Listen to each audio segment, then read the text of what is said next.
What's up, everyone? Elias here. Today I'm going to be reviewing Cult of the Lamb for Indie Gamer Team on the Switch. Now, my mic situation obviously sucks right now because I just got to college and my setup is not that great.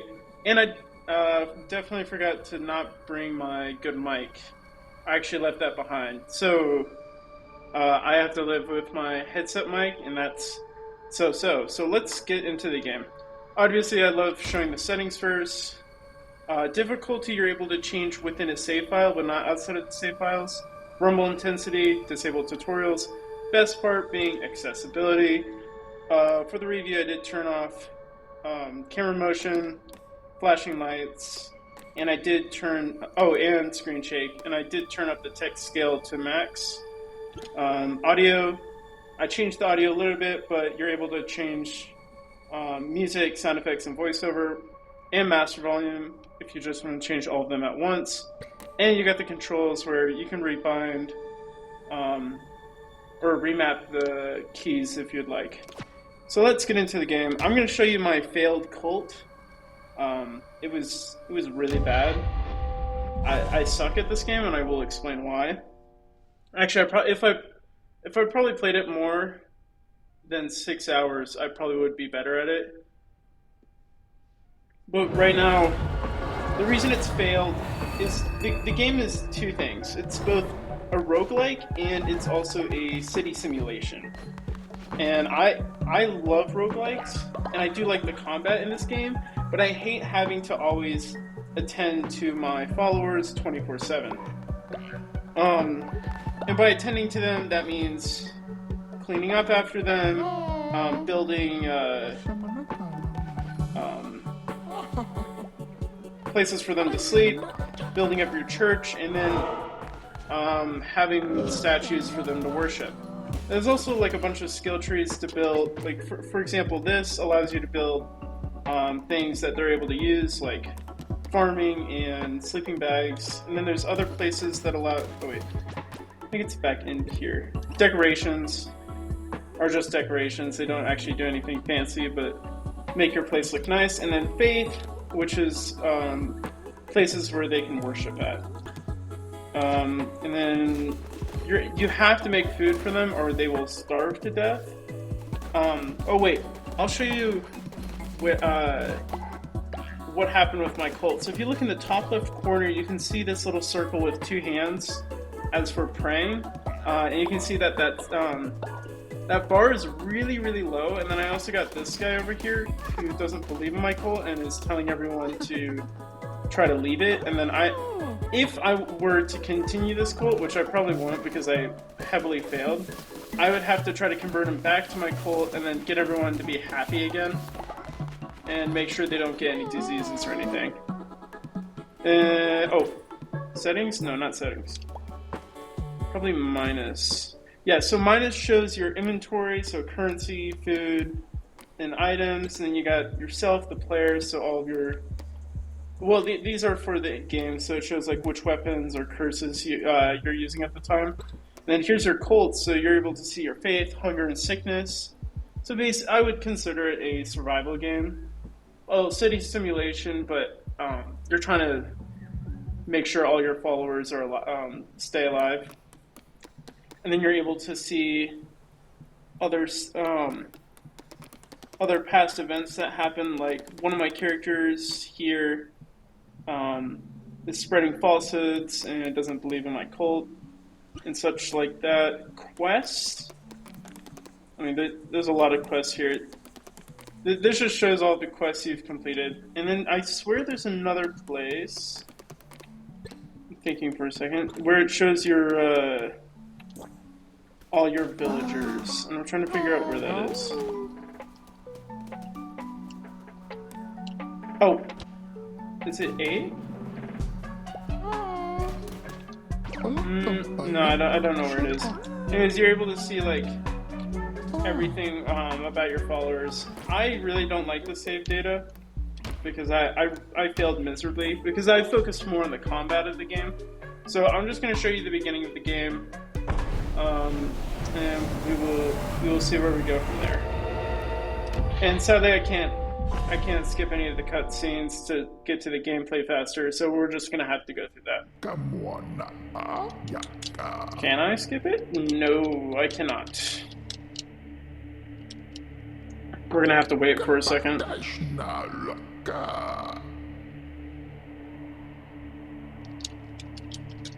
The story of the game is that you're a lamb who is going to be sacrificed, and then you get killed. But then some like demon or devil, once you will revive you if you make a cult based off of them, and so then you come back, and you have to make a cult, but you also have to destroy the leaders who tried sacrificing you, and then tear down each of their cults.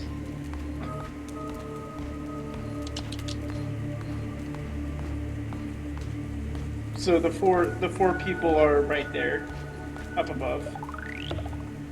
And so you end up having to defeat them throughout the game as the final bosses in each world. But the only way you're able to fight them is that you have to keep replaying through the world to gain followers from them. And then once you have a specific amount of followers that you got from that world, then you can open the gate to fight the leader. Okay, I'm gonna try to skip this.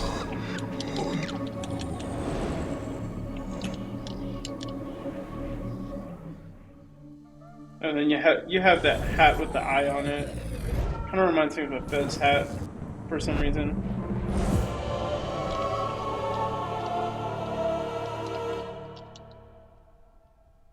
Okay. And then this is where I'm able to fight back. I will say the combat was fun, but I really didn't want to go to the survival part and try to like save all my followers, or at least help them. I really didn't feel like it. I just wanted to fight the enemies. Okay, there we go.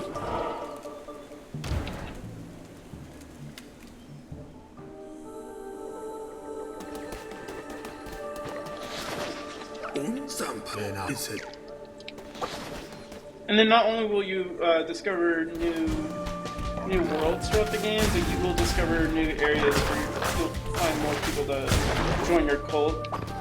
Not followers, but just like groups of people who are trying to find a cult to follow. And then, as you can see, this was my inventory that I was talking about earlier.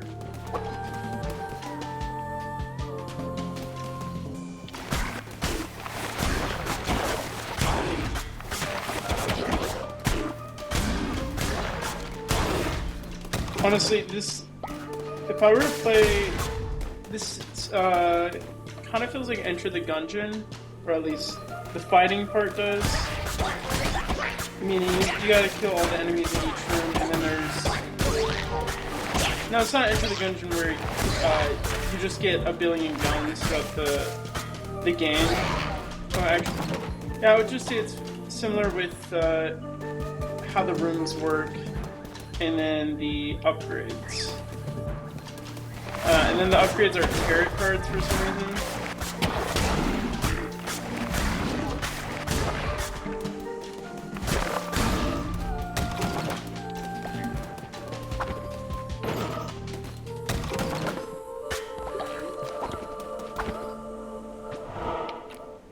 Okay, and then this is where we get our first follower. First follower of the game. And then you just gotta kill all the enemies before you're able to get them out of the room.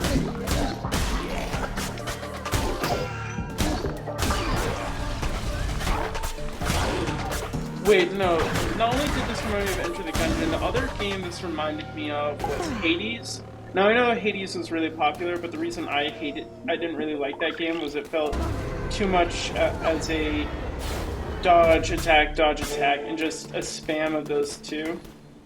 And that's what this game actually feels like within the combat. So the combat's okay, but it definitely reminds me too much of Hades, and that was something.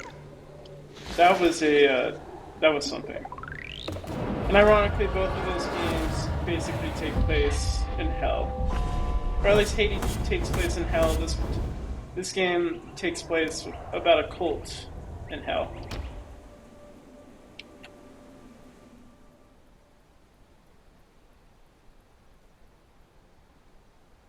I'm pretty sure I'm going to the camp right now.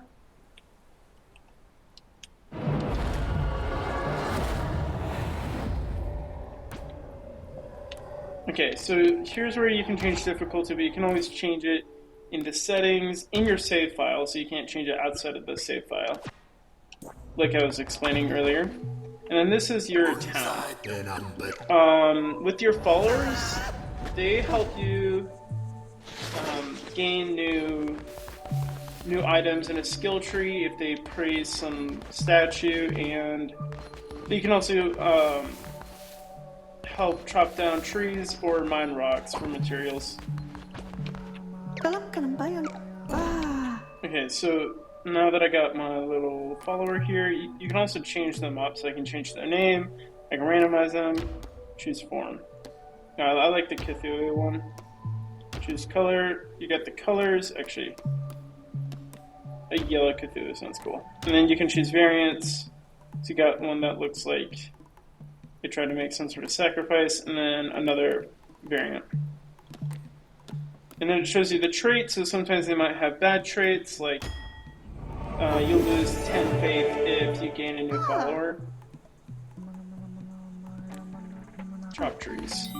Then you can also try to get materials as well, but you want to use your followers effectively to get the materials. So right now I need 5 wood and 2 rock to build the crafting table. Not a crafting table like Minecraft, that you can destroy. This is a permanent crafting table.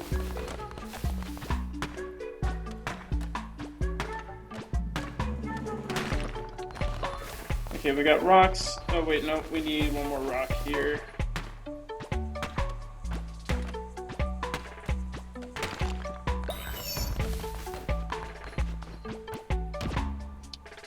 Okay, for this we are going to build right here.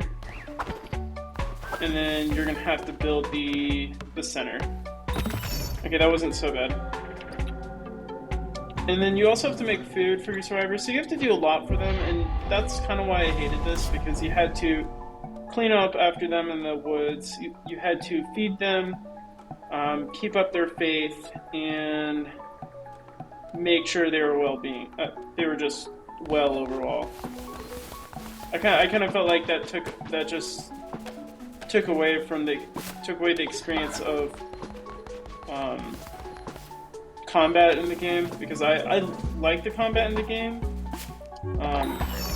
even though it's similar to Hades. I just like that better than having to attend to my followers. Okay, now I gotta cook a meal. And then your meals have a chance to also give food poisoning to your followers. Okay, there we go. And then I will show you one round of the roguelike gameplay, and then I'm probably going to end the video. I do like how the characters look. It looks like they're from some children's cartoon.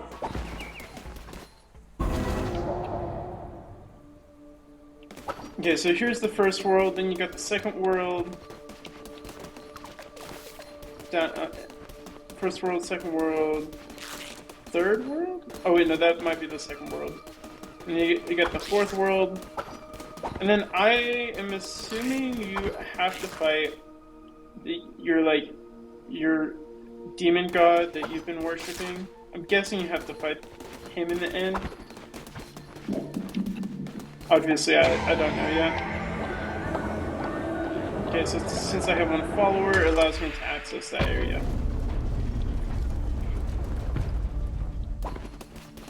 Okay, we're gonna run into here, Darkwood. Now you have to replay this world at least like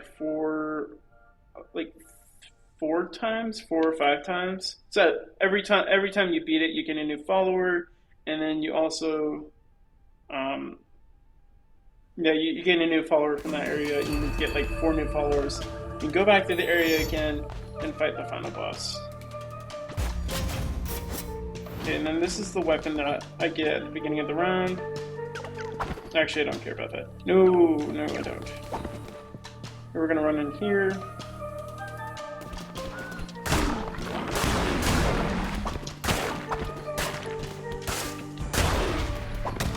Chest.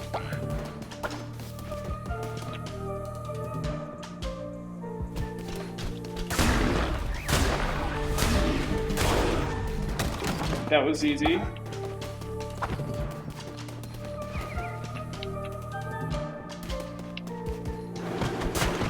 This area I have to just fight a bunch of cultist looking dudes. So yeah, I'm not doing too well right now. There we go. And then later on, you'll have to explore the areas, but instead of just doing combat, you also need to get materials spread throughout the maps. Okay, this is a tarot card dude. He will give me an upgrade, so I can get 1 heart or better chests. Okay, we'll just do better chests right now. Go up here, run over here.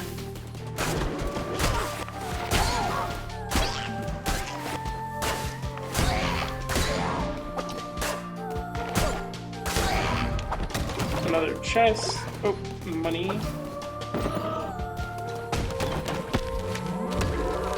Okay, and I gained a new skill. The necklace. Okay, so if you played Inscryption, you'll see this map being sort of similar. It's not made by the same people, but I just thought it looked similar. So you can choose your own pathway, and then that directs you to the final area of your run. And then this tells me what my next areas would be. So I can either get food, rocks, wood, or mystery. So I'm going to go for the mystery because that just seems more appealing right now. And I don't really care what I get right now, so I'm not too worried. Oh! I want a full heart. There we go. I don't know why it offered a half a heart. Okay, here's the fun area. Now, this run does look short, but again, it is my first run. Obviously, the later runs are longer. Where you have to go through more areas before you can reach the final area. Like for me, I went through 2 areas before the final area, and then other rounds will take around 4 or 5 for the final area. Okay, and then this is the first cultist leader I need to destroy. And then he was just taunting me that I couldn't get to where I need to go. And I want the sword. I want the sword. It's faster. Okay, so this cultist is going to be turned into some monster from the cultist leader.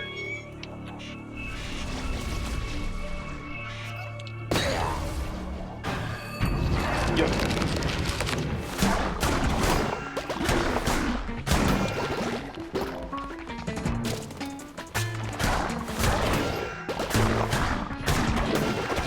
Oh, okay, that is not good. Okay, I died, but that was because I was just not trying for that. I just wanted to show an example of what a run would look like. If I did kill that mini boss, then I would end up getting a follower. Okay, and that is Cult of the Lamb.